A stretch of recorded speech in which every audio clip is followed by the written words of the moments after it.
Trai tonang ialam, ba tonang aibo. Ya jingim jongi hakaperte. Ki jing sgeu bababun rukon, ki wan ban pintame khamta.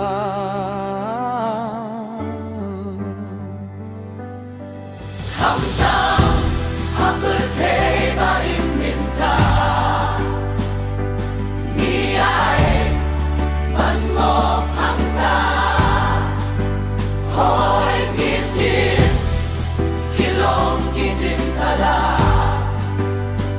Khublei jingim kalam shaka. Khun samla to iang no kloi minta. La jingim to at bin sirwa. Kine kilong tang shipor.